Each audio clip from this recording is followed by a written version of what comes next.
berikutnya adalah penyampaian materi seperti yang kita sampaikan melalui undangan link Zoom. Hari ini tema kita terkait puasa, layanan perpajakan, dan tata cara untuk surat konfirmasi kelebihan pajak dari para wajib pajak. Untuk acaranya nanti kita bagi dua sesi, Bapak Ibu. Jadi maaf ada dua sesi ya, ada sesi penyampaian materi dan ditutup dengan tanya jawab diskusi. Sebelumnya kami minta tolong nanti Bapak Ibu jangan lupa mengisi link presensi yang sudah disampaikan melalui layanan chat. Masing-masing wajib pajak bisa ngecek di akunnya. Hmm, Gimana Mbak? Langsung aja Mbak ya. Langsung Ya. saja. Bagi Bapak Ibu nanti bisa menyampaikan pertanyaan lewat link materi yang sudah kami sampaikan. Ada link pertanyaan juga di situ. Silakan bisa dioptimalkan. Jadi nanti kita penyampaian materi dulu, nanti Penyampaian ada materi dulu. sesi tanya jawabnya tersendiri gitu ya. Iya, betul Mbak. Oke. Ya, Yang monggo pertama silakan. nanti kita sampaikan terkait puasa. Nah, silakan terkait puasa. Oke. Jadi Bapak Ibu yang kami banggakan, sebenarnya untuk aturan puasa ini memang sangat penting, walaupun sebenarnya sederhana, tapi di sini perlu untuk jadi pertimbangan dari para wajib pajak, di mana untuk aturan puasa ini sudah ada dasarnya juga diatur lebih detail di Peraturan Pemerintah Nomor 50 Tahun 2022 tentang pelaksanaan hak dan kewajiban perpajakan. Oke.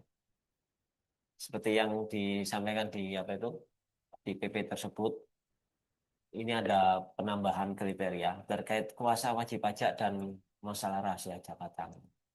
Jadi, WP dapat menunjuk kuasa untuk menjalankan hak dan pemenuhan kewajiban perpajakan dengan ketentuan yaitu menggunakan surat kuasa khusus dan sudah harus memenuhi ketentuan undang-undangnya. Di sini ada penambahan Bapak Ibu. Jadi dari pihak lain dan keluarga. Keluarga itu bisa juga ditunjuk sebagai kuasa. Keluarga dengan kriteria adalah suami, istri, atau keluarga saudara atau semenda sampai dengan derajat kedua. Kalau untuk contohnya derajat kedua itu bisa sampai saudara ipar dari pasangan hidup kita. Nah, itu bisa ditunjuk sebagai kuasa untuk wajib pajak orang pribadi. Untuk pihak lain itu diatur bisa eh, sebagai konsultan pajak atau bukan konsultan pajak. Dan dua-duanya ini harus memiliki kompetensi tertentu dalam aspek perpajakannya. Kita ketahui bahwa untuk saat konsultan adalah dia harus memiliki semacam izin praktek konsultan yang sudah diterbitkan izinnya oleh Ditjen Pajak. Kalau untuk terkait bukan konsultan pajak, itu nanti akan diatur terkait mana aja. Oke, maaf. Terkait masalah kewenangan rahasia jabatan itu juga sudah diatur. Jadi setiap pejabat atau tenaga ahli dalam hal ini juga sebagai konsultan atau pihak yang ditunjuk sebagai kuasa dari wajib pajak itu harus memegang rahasia jabatannya. Dan itu ada konsekuensi tertentu yang harus dipenuhi oleh para wajib pajak. Berikutnya, next. Nah, ini Bapak Ibu, untuk masalah kuasa wajib pajak, nah di menu Cortex memang ada dua kriteria, yaitu kuasa dari pihak konsultan atau kuasa pihak lain yang dapat ditunjuk. Nah, untuk pihak lain yang dapat ditunjuk dari sisi definisi itu diperjelas bahwa kriteria adalah wajib pajak yang diperbantukan untuk melakukan hak dan kewajiban perpajakan, terutama masalah internal perusahaan atau bisa juga pengurus lainnya. Itu dari si pihak lain yang dapat ditunjuk. Kalau untuk konsultan pajak sebagai kuasa, itu profesinya harus mempunyai izin praktek, di mana izin praktek terkait sertifikat konsultan itu diterbitkan oleh DJP dan terdaftar di SKOP, Sistem Informasi Konsultan Pajak. Untuk dasar hukumnya, dari sisi pihak lain yang dapat ditunjuk, yaitu bisa dilakukan melalui sistem Kortek, di mana orang yang bersangkutan atau pihak yang bersangkutan itu harus terdaftar di struktur organisasi, misalnya pengurusan atau mungkin direktur atau komisaris, wakil direktur. Nah, itu kan termasuk struktur dalam organisasi perusahaan. Dan juga bisa pegawai yang terdaftar dalam daftar bukti potong 21 perusahaan tersebut. Dan yang paling penting juga memiliki kompetensi dalam aspek perpajakan. Jadi kita ketahui bahwa untuk memenuhi syarat sebagai kuasa dari sisi pihak lain yang ditunjuk, kompetensi dalam hal ini salah satu syarat yang harus dipertimbangkan dari wajib pajak yang memiliki kuasa yaitu pertama dia harus memiliki sertifikat brevet di bidang perpajakan yang diterbitkan oleh lembaga pendidikan khusus brevet pajak. Terus yang bersangkutan harus memiliki ijazah pendidikan formal terkait perpajakan minimal D3 yang diterbitkan oleh perguruan tinggi negeri atau swasta yang punya akreditasi A. Atau bisa juga pegawai atau pihak lain yang ditunjuk tersebut memiliki sertifikat konsultan yang diterbitkan oleh panitia penyelenggara sertifikat konsultan pajak. Itu dari sisi dasar hukum terkait pihak-pihak lain yang dapat ditunjuk sebagai kuasa. Kalau dasar untuk konsultan pajak itu paling tidak konsultan tersebut memiliki sertifikat praktek dari DJP sesuai dengan peraturan perpajakan. Untuk proses penunjukannya bagi pihak lain yang ditunjuk itu melalui menu Kortek di menu My Representative atau wakil atau kuasa lah. Nah, itu Bapak Ibu bisa melakukan penunjukan di My Representative. Nanti setelah dilakukan penunjukan di menu tersebut, nah, otomatis akan terdaftar di pihak terkait. Terus dari sisi konsultan, skemanya yaitu sama di menu My Representative atau wakil atau kuasa. Nah, nanti tinggal Bapak Ibu tinggal pilih konsultan pajak. Nah, di sini nanti akan diarahkan para PIC dari Kortek tersebut yang terlihat sebagai personit nanti diarahkan akan mengupload sertifikat semacam izin praktek dari konsultan yang ditunjuk sebagai kuasa. Untuk aspek dari peserta penunjukannya, yaitu kalau misalnya pihak lain yang dapat ditunjuk itu harus memiliki pertama NPWP atau NIK yang sudah terdaftar dalam sistem DJP maupun Kortek. Nah, ini pastikan bagi para pengurus atau mungkin para pegawai yang ditunjuk oleh perusahaan itu sudah memiliki NIK atau NPWP yang sudah dilakukan aktivasi. Untuk penunjukannya nanti sama seperti yang dijelaskan di awal yaitu di menu pihak terkait atau relate parties. Dari sisi konsultan syaratnya harus memiliki NPWP dan sertifikat konsultan pajak dan datanya sudah ada di database Kortek sebagai konsultan pajak.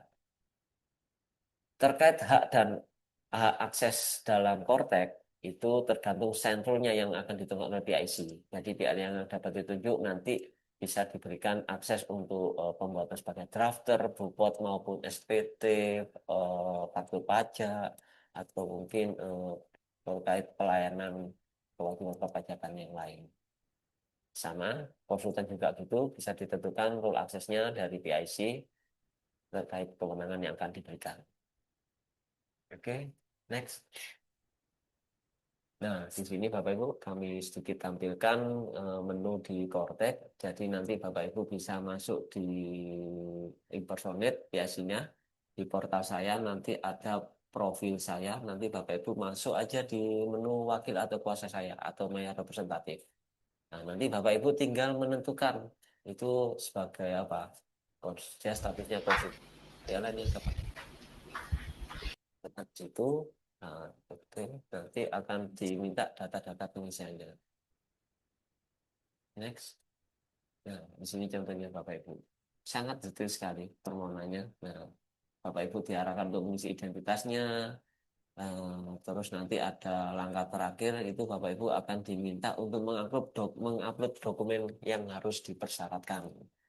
Nah, ini sebagai tambahan bagi pihak lain yang ditunjuk, misalnya pengurus. Nah, walaupun memang secara praktek di menu Kortek kami ketika WP sudah dilakukan penambahan di pihak terkait, memang di situ tidak ada penguploadan dokumen ya. Tapi bagi pengurus, maaf, bagi pegawai-pegawai yang memenuhi kriteria, memiliki sertifikat, dan dia misalnya ditunjuk sebagai signer dalam arti signer untuk dokumen perpajakan, kami sarankan untuk bisa didaftarkan juga di menu kuasa WP ini dengan mengupload dokumen pendukung. Kita berbicara antisipasi ke depannya, Bapak Ibu. Barangkali nanti ternyata ketika ditemukan di pemeriksaan ada dokumen yang ditandatangani oleh pihak lain yang ditunjuk, tapi tidak ada lampiran terkait yang harus disyaratkan, itu nanti jadi kendala di situ. Jadi nanti terkait puasa ini tolong jadi perhatian matang-matang dari para wajib pajak terkait pihak lain yang ditunjuk. Oke, next. Nah, ini terkait layanan wajib pajak nanti akan dipandu dari rekan saya, Mbak Dia. Baik, terima kasih Mas Pri atas kesempatannya. Oke, kita lanjut ke menu layanan wajib pajak. Nah, di sini di Cortex ini itu dibagi menjadi 3 layanan ya, yang Bapak Ibu bisa manfaatkan, yaitu layanan administratif, yaitu untuk menerima pemberitahuan, memproses pengajuan permohonan wajib pajak maupun non wajib pajak dalam rangka penerbitan produk hukum atau menerima laporan produk layanan administratif. Kemudian layanan yang kedua yang Bapak Ibu bisa manfaatkan yaitu layanan interaktif. Ini komunikasi 2 arah. Layanan ini bertujuan untuk apa namanya, komunikasi 2 arah antara wajib pajak dengan DJP, termasuk juga hasil permohonan atau pertanyaan dari wajib pajak. Nah, ini di permintaan informasi perpajakan, pengaduan saran maupun apresiasi dari wajib pajak. Oke, yang ketiga itu layanan edukasi. Nah, layanan edukasi ini itu bertujuan untuk meningkatkan pengetahuan, kesadaran, dan kepatuhan perpajakan sukarela dengan menyediakan informasi dan memberikan asistensi pelaksanaan hak dan kewajiban perpajakan. Nah, ini dapat Bapak Ibu akses di akun Cortex masing-masing. Itu di situ juga apabila Bapak Ibu memerlukan materi atau informasi terkait perpajakan, ini bisa juga melalui menu layanan edukasi. Oke, next. Oke, langsung aja kita coba ya, kita praktek ke akun Cortex ya. Untuk lebih jelasnya,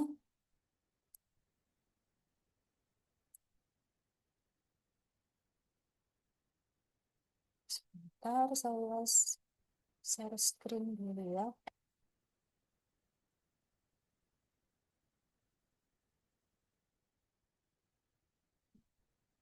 Bapak Ibu yang merasa suara kami kurang jelas nanti tolong segera chat di layanan kami nggih, supaya nanti kami bisa optimalkan. Semoga hari ini lancar Mbak ya. Sebentar ini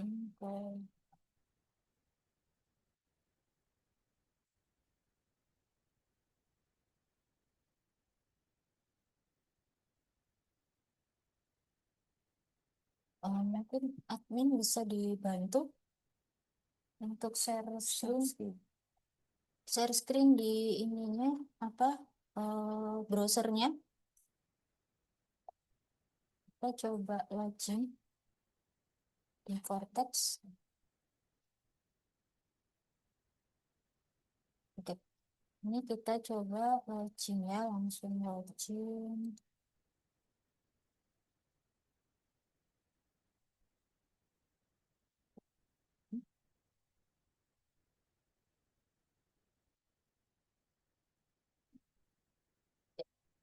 Kita coba login di ininya, apa namanya, Akun akunnya, Koptek, akun Koptek. akun Cortex. Iya.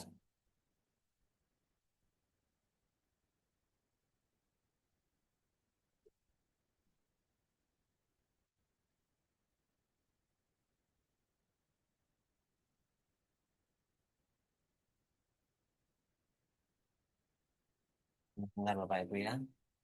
Sim proses login. Ini udah bisa. Ini coba saya share dari sini juga bisa nggak ya? Coba ya. Oh, udah tertampil ya Bapak Ibu ya. Sudah. Udah? Oke. Ini masuk di menu korteksnya. Nah, untuk layanan wajib pajak itu ada di paling kanan ya, sebelum manajemen akses. Nah, itu kan ada dibagi beberapa ya, Bapak Ibu, yang tadi dibagi jadi 3 bagian. Untuk layanan administrasi, itu yang paling atas. Kemudian juga ada layanan permintaan informasi perpajakan. Ini ada layanan pengaduan, saran, dan apresiasi. Dan yang terakhir itu layanan edukasi perpajakan.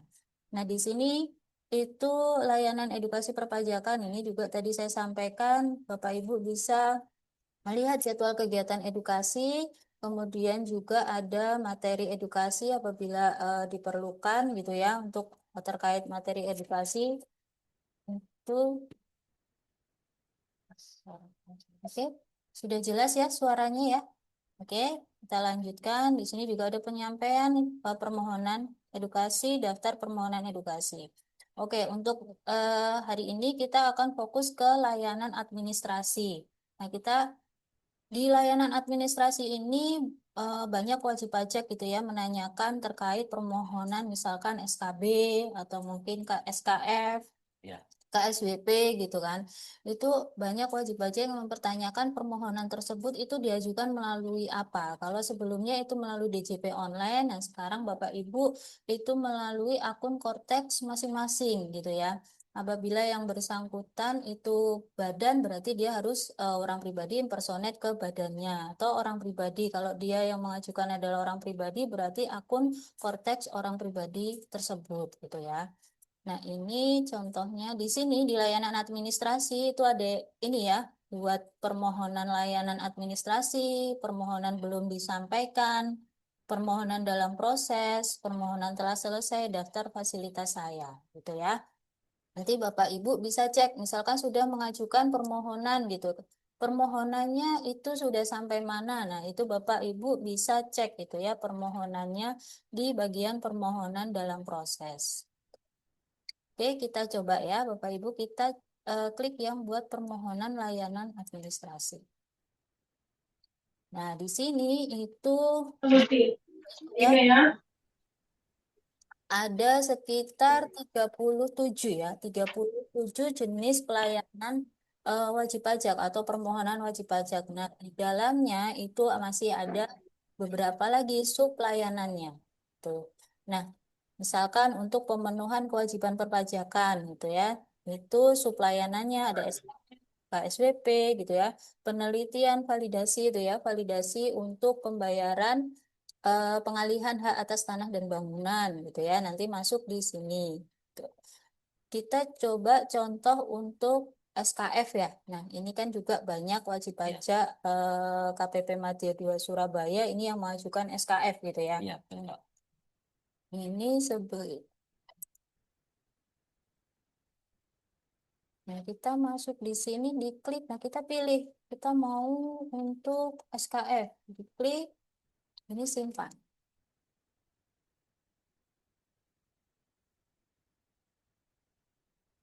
Nah, nanti akan tertampil informasi umum ini ya, Bapak Ibu. Ini belum selesai.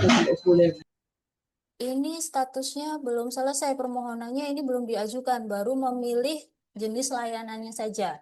Jadi banyak yang wajib pajak loh. Ini saya sudah klik ini SKF-nya, tapi mana SKF-nya gitu ya. Jadi nanti setelah tertampil ini informasi umum ini ada nomor case-nya. Nah, kemudian Bapak Ibu itu harus mengisi formnya terlebih dahulu. Formnya itu ada di alur kasus. Nanti Bapak Ibu silahkan klik alur kasus.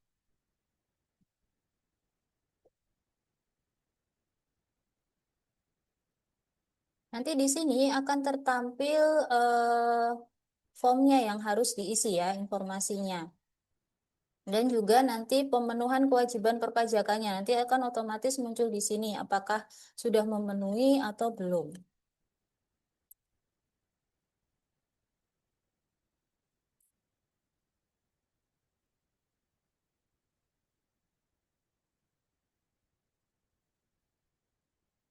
Kita tunggu sebentar ya Bapak Ibu ya. Agak lama untuk apa namanya tertampil formnya. Nanti ketika sudah diisi Bapak Ibu, nah di sini nanti ada klik submit gitu. Nanti setelah diisi data-datanya, formulir apa namanya dokumen pendukungnya itu nanti Bapak Ibu bisa download juga form permohonannya. Setelah selesai, apa lengkap gitu ya, itu nanti kemudian Bapak submit. Tuh. Nah, ketika sudah disubmit itu, nah itu ketika sudah disubmit itu sudah kalau untuk SKF sudah langsung tercetak ya. Iya, coba. Sudah langsung tercetak. Jadi tidak ada pemrosesan di KPP gitu.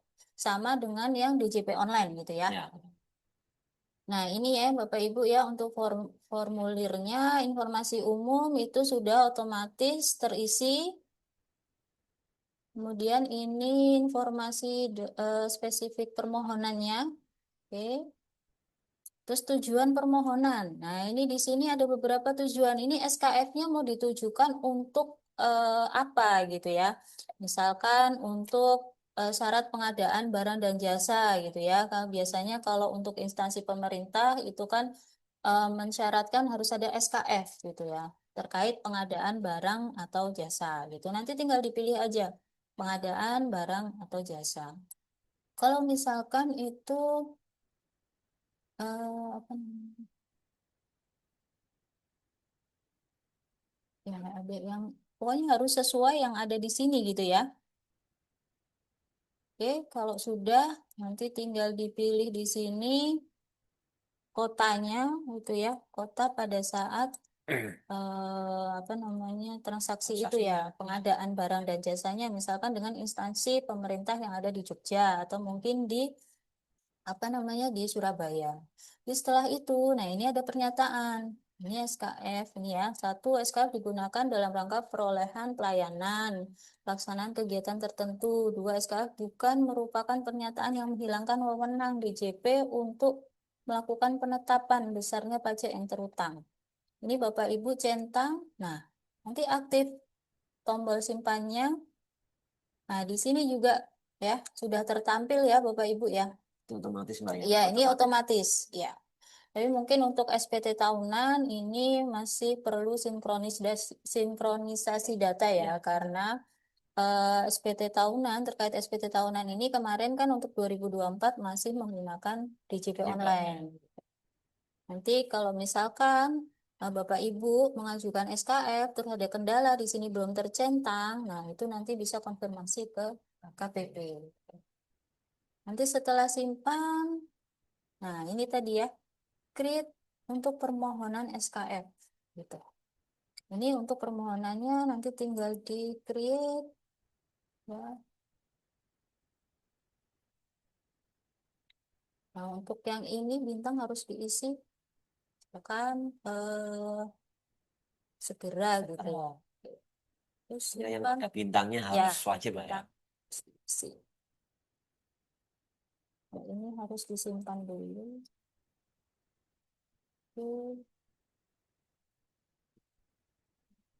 Pastikan ini eh, muncul dulu ya Bapak Ibu ya. Ini pastikan muncul, nanti baru diisi yang bertanda bintang. Oke, terus simpan. Nah, nanti akan ini ya formulirnya ya. Nanti akan berubah seperti ini dan juga kemudian ditandatangani. Nah, ini karena apa namanya perlu untuk KO DJP-nya, sertifikat digitalnya untuk penandatangannya gitu. Jadi kalau setelah itu baru submit. Nah, ketika submit itu akan terdownload otomatis untuk SKF-nya. Kalau belum ini, Bapak Ibu bisa cek di portal saya, dokumen saya. Itu otomatis akan masuk juga dokumen SKF-nya masuk di situ. Gitu.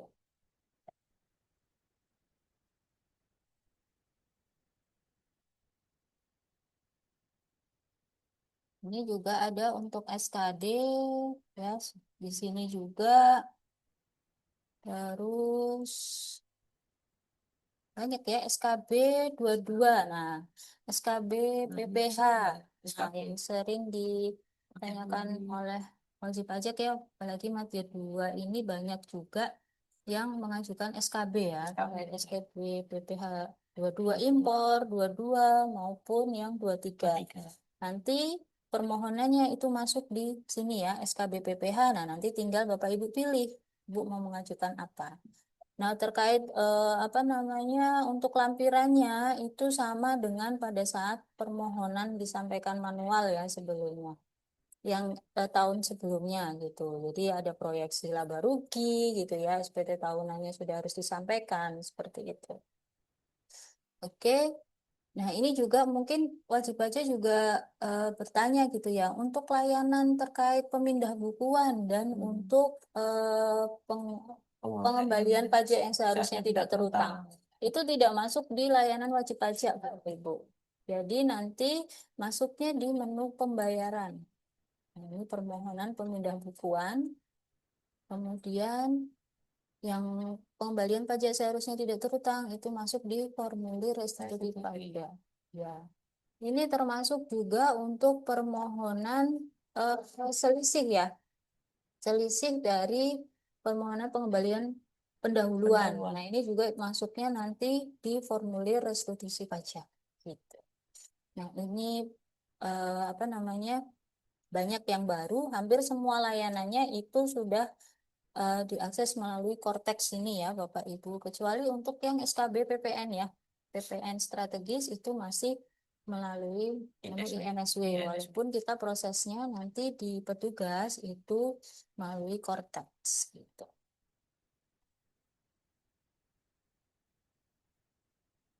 Oke, itu terkait layanan wajib pajak. Kembali lagi kita ke slide ya. Ya.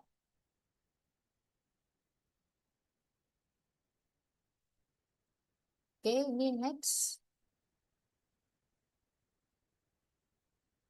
Next. Ini tadi untuk layanan administrasi. Oke, ya. Nah, ini tadi ya Bapak Ibu yang saya tunjukkan ya. Begitu diklik layanan yang Bapak Ibu pilih gitu kan. Nanti muncul informasi umum dan nomor kasus. Nah, nanti Bapak Ibu bisa cek ya permohonannya sudah sampai mana gitu. Itu di permohonan dalam proses. Nah, itu makanya Bapak Ibu juga harus catat nomor case-nya atau nomor kasusnya. Gitu. Itu terkait apabila layanan, kalau yang SKF tadi kan SKF dan KSWP itu sudah langsung tercetak otomatis. Tapi sementara untuk yang lainnya, misalkan untuk SKB, PPH, Potput gitu ya. Nah itu kan ada tahapan untuk diproses oleh petugas atau diproses oleh KPP. Nah itu Bapak Ibu bisa cek itu di permohonan dalam proses. Jadi masuk di layanan administrasi, terus di permohonan dalam proses. Nah ini tadi ya. Oke, nah itu di bawah sendiri. Di bawah sendiri ketika sudah klik submit, nah, perutuhan kasus itu bisa ada dua kemungkinan, kasus ditutup atau kasus sedang dalam proses. Kalau kasus ditutup itu misalkan SKF KSWP tadi, karena sudah langsung tercetak otomatis. Tapi kalau untuk case yang dia memerlukan proses dari KPP, nah itu statusnya akan ini ya, kasus sedang dalam proses gitu. Jadi bisa dua kemungkinan itu Bapak Ibu ya. Next. Nah, ini untuk layanan interaktif tadi. Oke, next. Ini juga ada layanan pengaduan saran dan apresiasi. Oke. Next, ini juga ada layanan edukasi perpajakan yang dibagi menjadi 4 ya. Jadwal kegiatan edukasi, materi edukasi, penyampaian permohonan edukasi, daftar permohonan edukasi. Next. Itu tadi terkait layanan wajib pajak yang dapat dimanfaatkan ya Bapak Ibu. Oke, untuk selanjutnya terkait menanggapi surat konfirmasi kelebihan pajak. Lanjut. Oke, siap. Jadi itu Mbak ya, sejak adanya PMK 81 itu Ya, dulu kan permohonan PPK bisa kita proses, namun karena adanya PMK 81 itu sebagian besar terbatasi. terbatasi ya. Ya, Hanya ada kalau nggak salah 4 kriteria ya yang bisa jadi PPK, sisanya yang harus diproses melalui pengembang pajak yang pengembalian. seharusnya tidak terutang. atau PYSTT. PISTT, nah, itu kan menangkapnya PSTT, itu pengumpulan pajak yang seharusnya tidak berhutang. Oke, Bapak Ibu, ini yang kita sekarang lagi banyak menerima permohonan pengumpulan pendahuluan tiap tahun, dan ini tahun ini luar biasa. Madya 2 terima pengumpulan pendahuluan permohonan yang sangat-sangat signifikan di awal tahun. Ini masih banyak WP yang mengajukan permohonan. Memang itu haknya WP dan kami akui bahwa itu adalah bagian dari pelayanan kami. Dan di menu Kortek ini sangat-sangat membantu WP untuk pengajuan permohonan pengumpulan pendahuluan. Jadi bagi WP yang mungkin belum pernah mengajukan permohonan, mungkin bisa disemak apa yang kami sampaikan berikutnya, yaitu terkait surat permintaan konfirmasi kelebihan pajak. Tuh. Jadi nanti ketika WP bagi Bapak-Ibu yang sudah pernah mengajukan pengumuman pendahuluan, pasti nanti ada namanya surat permintaan konfirmasi kelebihan pajak jika memang KPP yang bersangkutan menerbitkan. Di permintaan tersebut nanti WP ada pilihan Bapak Ibu, membayar utang pajak atas nama wajib pajak yang lain atau mengisi deposit pajak atas nama WP sendiri. Jadi di situ nanti ada pilihan bagi Bapak Ibu yang bisa digunakan. Atau mungkin WP-nya tidak mau memilih antara hutang pajak WP lain atau deposit. Nanti Bapak Ibu bisa menindaklanjut dengan eh, pencairan ke rekening utama wajib pajak. Jadi nanti diarahkan tidak perlu memilih keduanya. Kita langsung ke teknisnya. Next. Nah, ini syarat dan batas waktu konversi WP wajib pajak harus menyampaikan persetujuan konfirmasi dalam batas waktu maksimal 7 hari sejak surat diterima di menu Kortek wajib pajak, atau 1 hari sebelum jatuh tempo penerbitan SKP KPP atau surat keputusan penggunaan kelebihan pajak. Dan di sini berlaku mana yang lebih dahulu terjadi, antara maksimal 7 hari atau 1 hari sebelum jatuh tempo penerbitan. Kita ketahui adalah jatuh tempo penerbitan SKP KPP kan adalah 1 bulan sejak penerbitan SKP LB atau SKP PKP. Nah, itu ketika memang berlaku 1 hari sebelumnya, nah itu bisa nanti Bapak Ibu harus melakukan persetujuan. Nah, jika WP tidak merespon dalam batas waktu tersebut, maka otomatis sisa kelebihan pajak setelah dikompensasi dengan sisa hutang pajaknya sendiri akan otomatis dikembalikan ke rekening utama wajib pajak. Ini mekanismenya. Namun, kami dari KPP Madya 2 dalam arti untuk memberikan pelayanan yang lebih, kita ketahui untuk SPT masa PPN pengembalian pendahuluan, di mana WP-nya mungkin kriterianya ada kegiatan tertentu dan LB-nya di bawah 5M, maka akan kami proses pengembalian pendahuluan di seksi pelayanan. Di situ kan WP diarahkan untuk mencantumkan rekening. Nah, kalau memang WP-nya sudah mencantumkan rekening, maka kami dari Madya 2 akan segera melakukan pengoperasian tanpa mengirimkan surat konfirmasi, Bapak Ibu.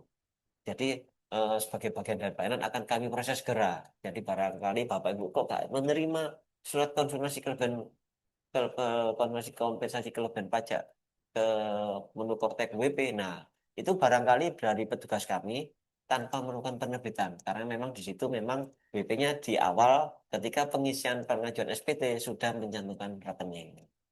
Namun untuk proses permohonan yang lain, misalnya ada produk SKPLB atau mungkin PISTT, pembajak yang seharusnya tidak terutang, kami tetap mengirimkan surat konfirmasi kelebihan pajaknya ke akun Kortek wajib pajak.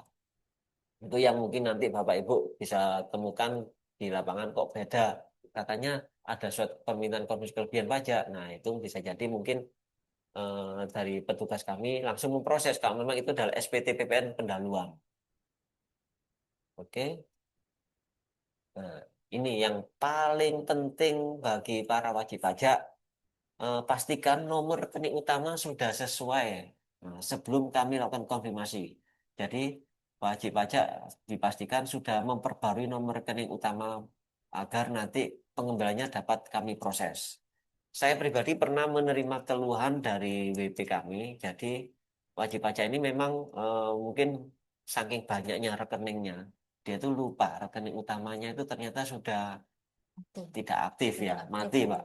Nah, ternyata dia itu ditelepon sama banknya. Ternyata uang yang mau ditransfer ke bank itu di reject, diretur kembali kas negara. Setelah kami telusuri, ternyata WP itu belum melakukan update rekening utama. Nah, itu tolong nanti jadi semacam perhatian khususnya bagi para WP yang sering mengajukan permohonan lebih bayar pendahuluan atau restitusi.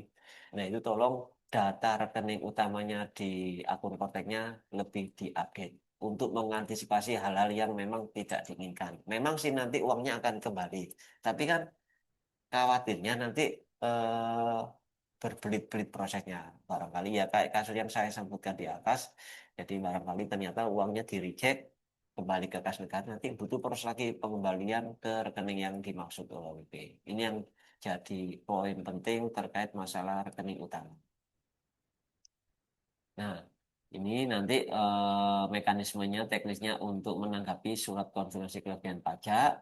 Nah, nanti Bapak Ibu di menu impersonate-nya, nanti, oh ya maaf, ini untuk tata cara update ya, update rekening utamanya. Nah, ini nanti Bapak Ibu bisa melihat, bisa lihat di menu aksi price sama apa itu, portal profil ya, Profil saya. profil saya ya. Ini profil saya. Nah, nanti Bapak Ibu bisa cek. Eh, Walaupun nanti daftar rekeningnya itu tampil semuanya, pastikan nanti Bapak Ibu bisa scroll ke samping, apakah rekening utamanya sudah sesuai. Kalau memang sudah sesuai, berarti aman. Tapi kalau memang ternyata tidak sesuai dengan yang dimaksud, itu bukan rekening utama, nanti Bapak Ibu bisa melakukan perubahan. Oke, next. Bila ini posisinya rekeningnya salah atau mungkin belum terdaftar di menu Kortek. Nah, nanti Bapak Ibu masuk di menu portal saya, pilih perubahan data. Nah, setelah itu nanti tinggal masukkan identitas WP-nya.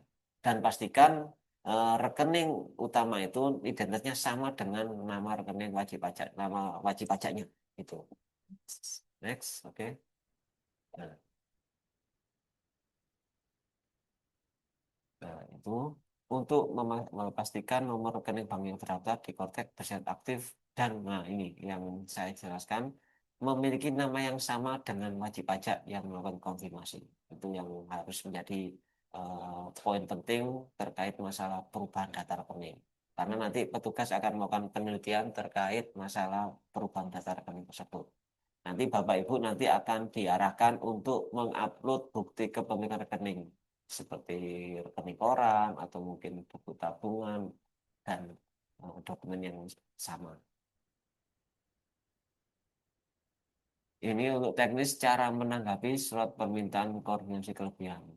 Jika data rekening sudah sesuai, Bapak Ibu sudah melakukan update data rekening utama, nanti Bapak Ibu masuk di portal saya dan di dokumen saya. Surat. Nanti Bapak Ibu cek di dokumen saya apakah ada surat permintaan konfirmasi kelebihan pajak. Nanti akan kelihatan Bapak Ibu di menu dokumen saya akan muncul. Jadi Bapak Ibu kalau dulu sebelum eranya Korte kan Bapak Ibu pernah terima namanya surat permintaan rekening ya. Nah, itu di Kortek ini sudah lebih cepat lagi pelayanannya. Tinggal kita klik kirim WP langsung saat itu juga bisa menerima surat konfirmasi kelebihannya. Nah, nanti bisa dicek di menu dokumen saya apakah memang sudah terbit surat permintaan konfirmasi kelebihan pajak. Oke, kita nanti Bapak Ibu catat dulu nomor SKP PK, SK, SPKKP-nya sama apa itu. Nah, ini nanti kan pencariannya di tanggalnya ya, tanggal surat konfirmasinya jangan sampai salah. Oke, next.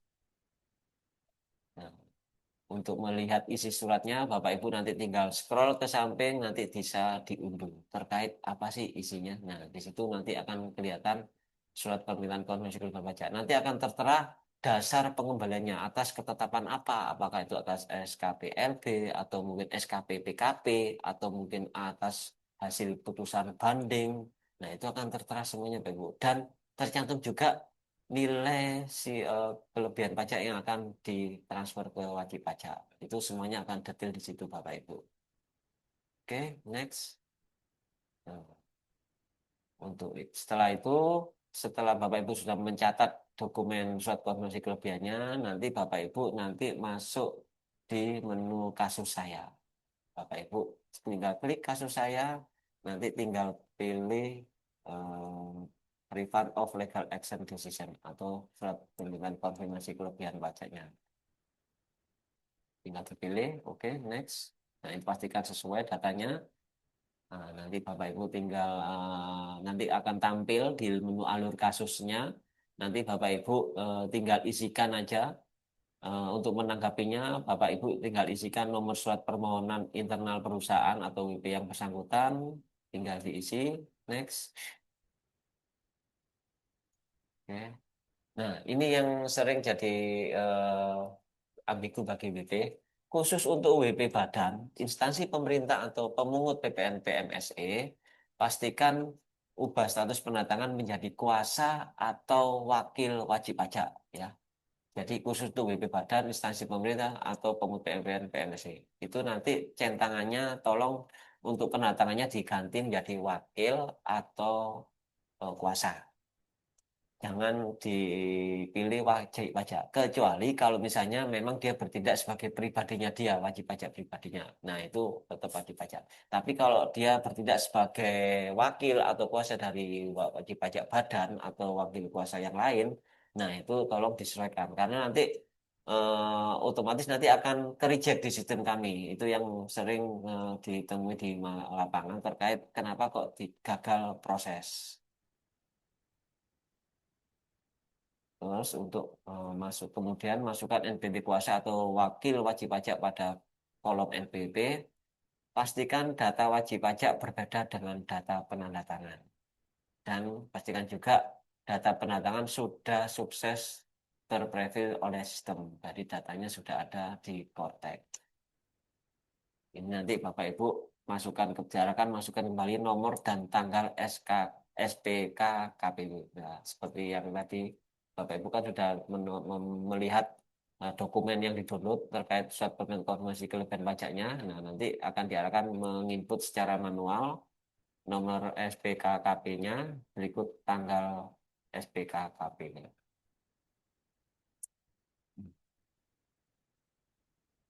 Nah, ini yang tadi. Silakan Bapak Ibu beli centang pada kompensasi ke hutang wajib pajak lain jika memang mau mengkompensasikan ke hutang wajib pajak yang lain. Nah, ini untuk WP yang baik hati Mbak ya.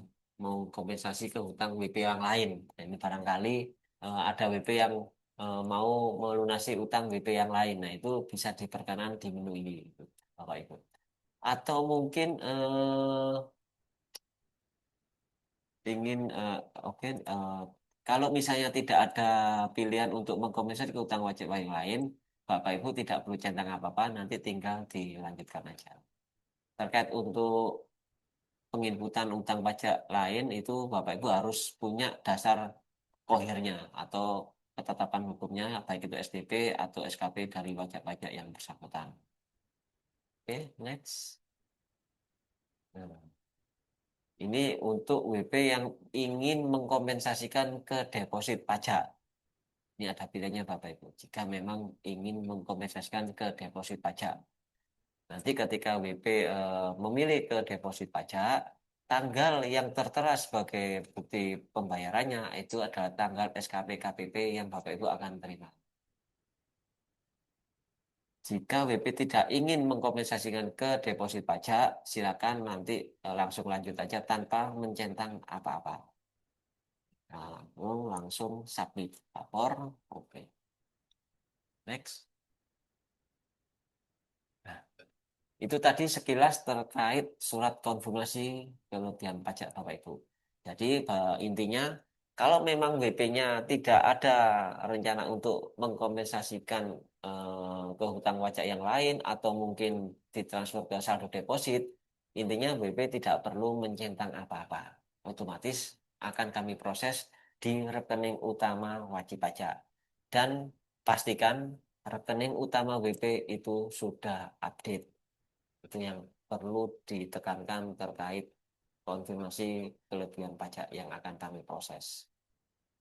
Terkait masalah informasi pengaduan, ini ada sedikit tambahan. Jadi barangkali Bapak Ibu ada yang merasa tidak puas atau mungkin pelayanan kami kurang optimal, kami dari instansi DJP sudah membuka saluran pengaduan bisa lewat telepon kirim pajak atau fax email, email maupun web pengaduan pajak Go ID.